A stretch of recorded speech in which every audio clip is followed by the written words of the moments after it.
That's right. It's pretty interesting. We've got Doom actually from New Rochelle. Yes. And False from New Jersey. That's right. So 2 players who are extremely well versed again in the series. And you've played False, I believe, Bill. Yeah, I played False yesterday. How'd that go for you? It went all right. You know, False plays a mean Sheik. How much did you play him?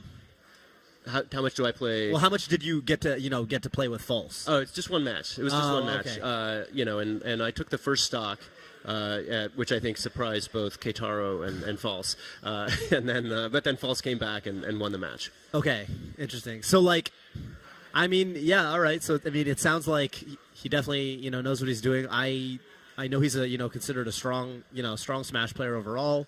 Doom, of course, himself, no slouch. Yeah. And I don't know, if you can speak to, what kind of scale these guys generally try to perform at. I know Max just puts in a lot of work for the community. Right. He's kind of like, you mentioned with Keitaro earlier, kind of a jack of all trades. You see him, behind the commentator's desk, behind the TO desk sometimes. Right. And I think False is kind of that same boat. He might not be as much on the TOing or commentary, but it's pretty often we see him at an event with a camera, a video camera, really taking note and creating memories for people that are going to relive these events for years to come.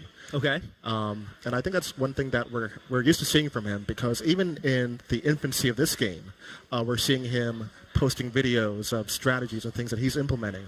I'm wondering if we're going to see his Donkey Kong today, because we've been hearing a lot about that. Donkey Kong with a B and using the custom move that gives him additional armor on that. That's right. So it's been a strong tactic so far. I know there's a Donkey Kong player from Long Island named Will. I'm pretty sure he's in the crowd now, actually. Arguably the strongest Donkey Kong in Brawl. And I'm pretty sure that he may be really excited to see this guy play. I think it's going to be a great match. I mean, the two of them, just so excited to be here yesterday Definitely. for the rehearsals last night, as well as today. Just the entire scene. I think particularly a shout out to the crowd here today, because they've been having a lot of fun. They've really been getting into the matches, and I think they're particularly excited for this one.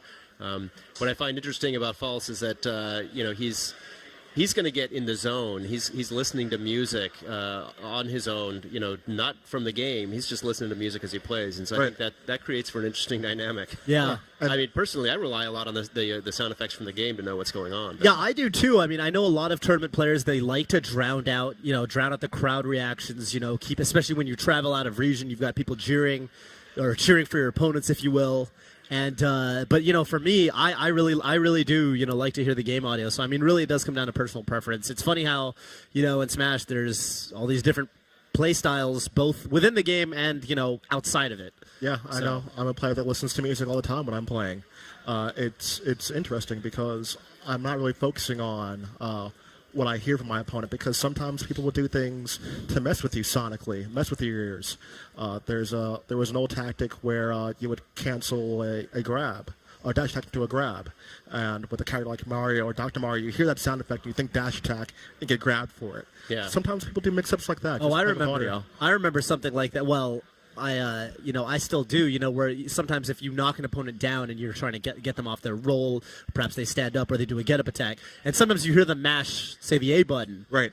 And I don't even mean to do it, but sometimes I just hear the click, click, click, and I'm like, oh, they're hitting the A button. They're going to do a get-up attack. And, of course, that's going to be more for a GameCube controller, so we'll see when the Wii U version drops if that tactic comes back into play, but... Definitely will. Right.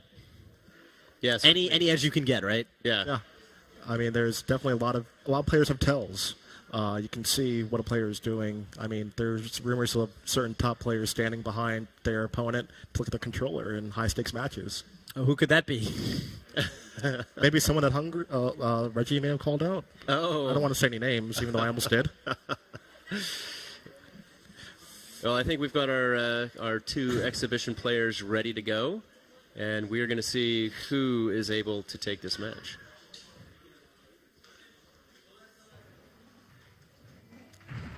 All right. And Donkey Kong it is. And we've got D3, a.k.a. King Dedede. So, and, yep, I'm pretty sure that we are seeing the uppy tactic. He's actually just letting it fly. Yeah, he's apparently has super armor roughly in the second half of it. So you're seeing him actually do it fairly early. That way when he's in range, he has super armor on it. So you can't hit him out of it. You just got to respect it. Yeah. It's actually racking up a ton of damage. He hasn't been hit yet. Oh, never mind. Sorry. Yep. I lied. Oh, nice back air there by Donkey Kong. Yeah, and the back air has been like a staple of Donkey Kong's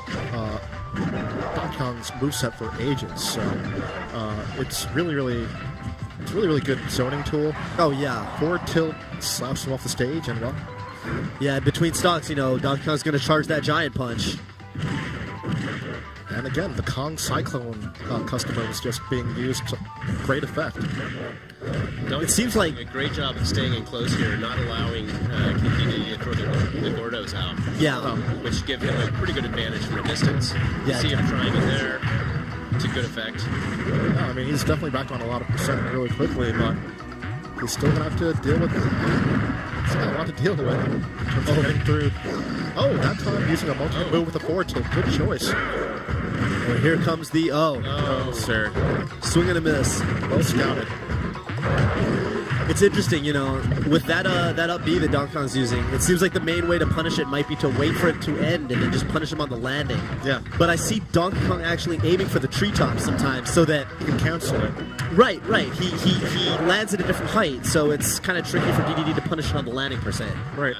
I mean, the whole notion of edge and ledge canceling is something that we've known about for years in Smash, and we're seeing it used to great effect by False with his up B, so that way he can start another one nearly instantaneously. Ooh, good use of the up air as well.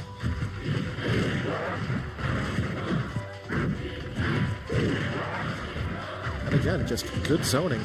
Yeah. Interesting trade. Of course, occasional item from the trees. That's right. We get a nice little visit from Captain over here.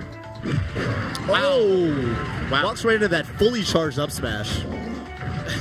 Serious? Looks like he's not too, Not too worried about it there, Donkey Kong. Ooh.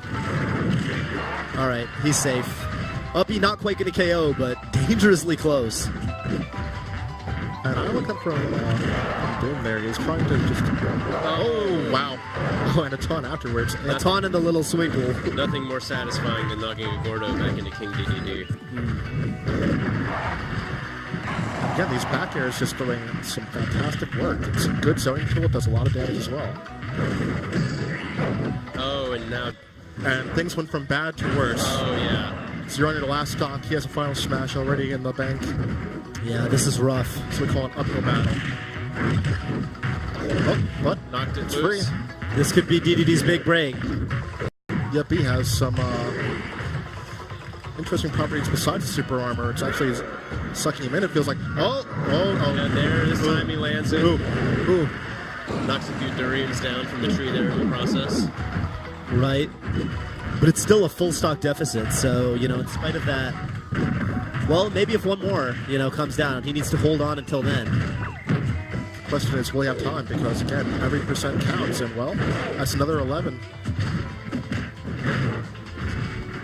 Donkey Kong just racking up the percentages on King DDD right now. Yeah, we're seeing, actually, he's baiting these second jumps out, looking to counter afterwards. Right, a really common tactic, if you're in the air, you're going to try to double jump over your opponent, but if they call you out on it, you're just in a position to be punished even more. Good stomp. Looking for the down here to finish him badly, but nothing on it. And again, using a disjointed hitbox on the mallet. Oh, there it is. Oh. Kicks Gordo back into him. Wow. And False takes it home.